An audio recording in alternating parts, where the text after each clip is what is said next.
নমস্কার বন্ধুরা, কেমন আছেন সবাই? আশা করি সকলেই ভালো আছেন। চলে এলাম আরেকটি শর্ট ভিডিও নিয়ে। দেখতে পাচ্ছেন, এগুলো হচ্ছে গরমের ফুল। খুব পরিচিত ফুল। কি সুন্দর ফুটেছে দেখুন, একদম গোটা টব জুড়ে।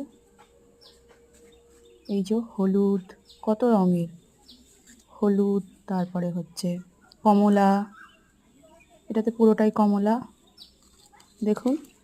তো আজকে শেয়ার করব কিছু টিপস তো ফুল পাওয়ার।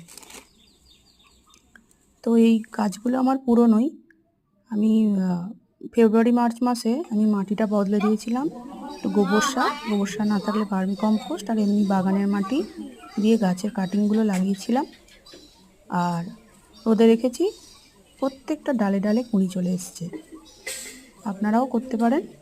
মাঝে মাঝে মাসেতে খোল জল দেবেন দুবার।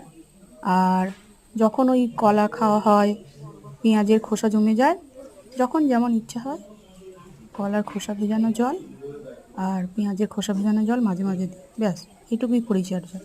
তাতেই গাছ ভর্তি করে ফুল আসবে। দেখুন কি সুন্দর লাগছে।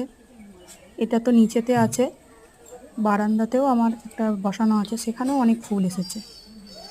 অনেক ফুল, সেখানে তো একটু রোদ কম পায়, কিন্তু তাও প্রচুর ফুল এসেছে। এই যে দেখো, এটা এক ধরনের।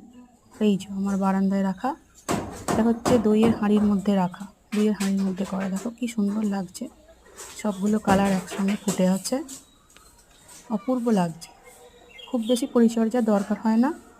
ছোটোবেলায় তো এই ফুলগুলোকে আমরা নটরমণি, অফিস টাইম নামে জানতাম। তোমরা কি নামে জানো? এর অনেক নাম আছে। তোমরা কি নামে জানো বা তোমার এলাকায় কী নামে পরিচিত? অনেকে আবার লটারি ফুলও বলে।